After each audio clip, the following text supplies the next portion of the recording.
disciplinas que ordenan cuestiones tan vitales para nuestra vida como son los recursos naturales o el equilibrio ecológico, ¿no?, que necesitamos para poder llevar a cabo nuestras vidas en el territorio y, en definitiva, en el planeta Tierra, el único que tenemos.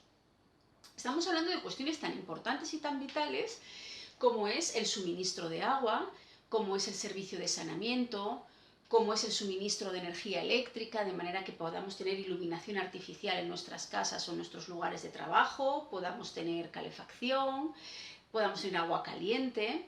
Estamos hablando del transporte, hablamos de la movilidad, hablamos de la accesibilidad, incluso hablamos del espacio público de nuestras ciudades, ¿no?, y cómo entra en relación ese espacio público con el espacio privado, cómo se reparten el juego, ¿no?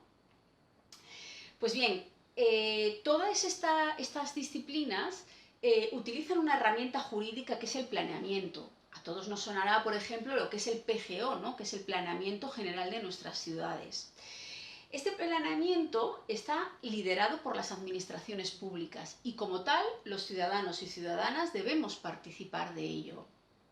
No en vano, la palabra política deriva de polis, y polis es la ciudad de los griegos, es decir, que la componemos ciudadanos y ciudadanas donde tenemos todos nuestro derecho a voz y a voto. Y como política que es, depende mucho de quien ostente el poder en cada momento y su ideología imperante, ¿no? Voy a poner un par de ejemplos para que se pueda entender bien. Ejemplos muy extremos, ¿eh? Por ejemplo, no es lo mismo lo que supone una ciudad construida a principios del siglo XX bajo un régimen comunista, como son las ciudades soviéticas, de lo que supone hoy en día una ciudad también construida bajo un régimen comunista, pero bajo un capitalismo feroz como es cualquier ciudad china. Pues bien, es un constructo social y como tal está en nuestras manos modificar ese constructo social. Entonces, en este contexto, Almudena, ¿tú qué crees que aporta la perspectiva de género al urbanismo? Lo primero que tenemos que tener en cuenta es definir qué es género. Género es una construcción social que nos afecta ya desde la niñez, que distribuye diferentes roles y estereotipos dependiendo de si nacemos hombres o mujeres. Esto tiene una implicación en el urbanismo y hay que tenerlo en cuenta. Es la única manera que tenemos de conseguir un urbanismo verdaderamente inclusivo. Además, la perspectiva género también convive con otra serie de variables que no podemos obviar, como es la edad, como es la orientación sexual o como puede ser también la capacidad económica. La unión de todas estas variables genera diferencias en la utilización del espacio en las ciudades. Hay que tener en cuenta también dos conceptos que son importantes, el trabajo productivo y el trabajo reproductivo. El trabajo productivo es el que nos otorga un salario, el que realizamos las personas desde un barrio pobre a los centros de negocios de las ciudades. La utilización del espacio será de una manera que no será la misma que aquella que se realiza en el trabajo reproductivo, realizado fundamentalmente por mujeres, el trabajo del cuidado fundamental para todos los demás y que nos hace utilizar las ciudades de otra manera distinta, en la atención a las personas mayores, la atención a las personas dependientes o cómo cuidamos a nuestros niños y a nuestras niñas. Eso es lo que analiza el urbanismo de perspectiva de género y lo que prefiere y lo que quiere transformar. Si es para todas las personas, ¿por qué lo llamamos urbanismo con perspectiva de género? Porque fueron mujeres las primeras en reflexionar sobre estas cuestiones y aún hoy se trata de un campo profesional muy feminizado. También porque es un anglicismo que nos recuerda de dónde venimos, cuáles son nuestros cimientos teóricos, que no son otros que los gender studies anglosajones que comenzaron a desarrollarse con la segunda ola del feminismo en los 60, últimos 70 del siglo pasado.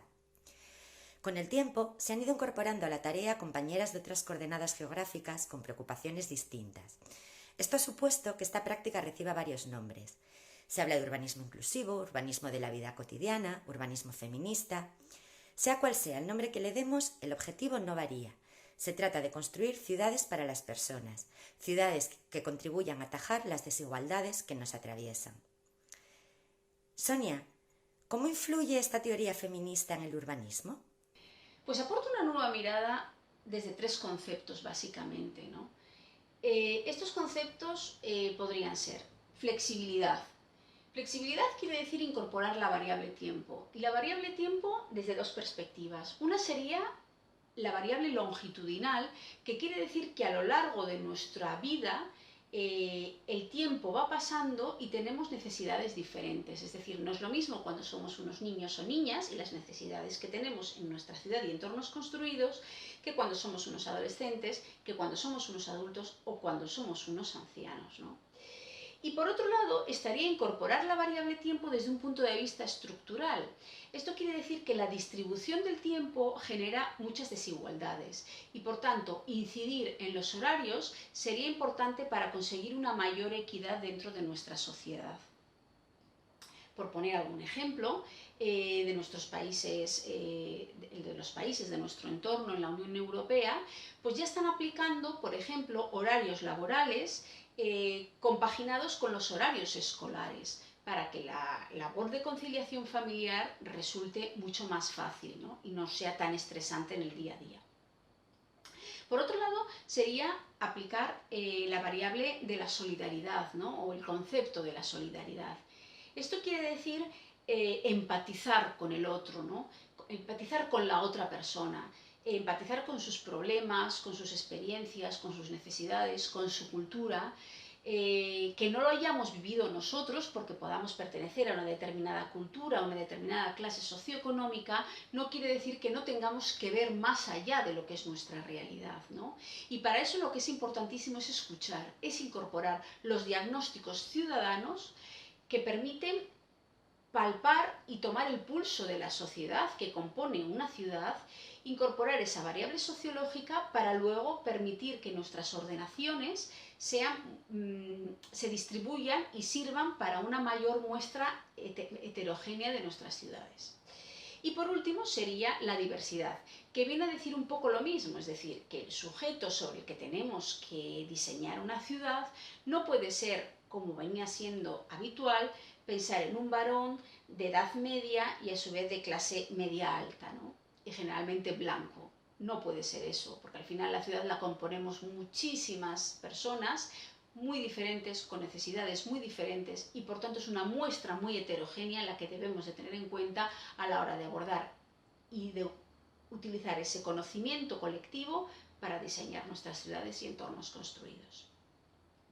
Almudena, con todo esto entonces, ¿tú qué crees que aporta esta nueva mirada? Es muy importante porque la sociedad avanza y el urbanismo también tiene que responder a nuevos retos sociales, económicos y medioambientales.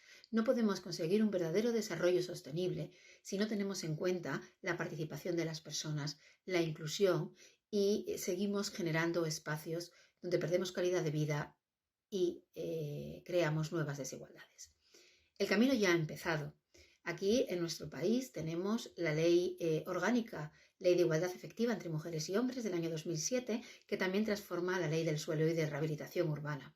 También muchos municipios, muchas comunidades autónomas han regulado en esta materia.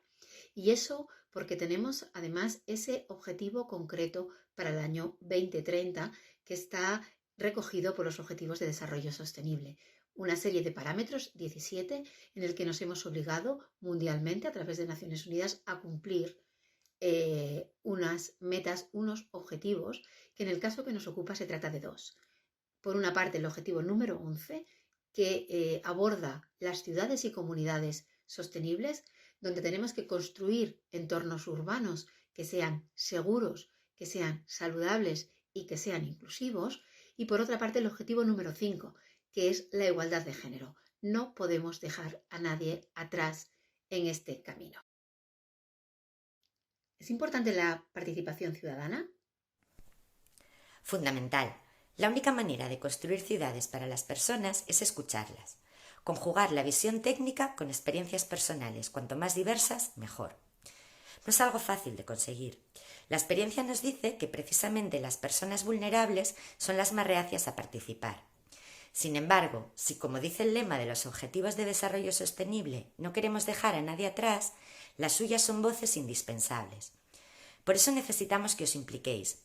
Conocer de primera mano vuestra realidad, vuestras vivencias y deseos. Solo así el diagnóstico podrá acertar, las propuestas adecuarse a las distintas necesidades y lograr al fin una ciudad en la que todos y todas queramos vivir. Vuestra voz es única e imprescindible. Participad.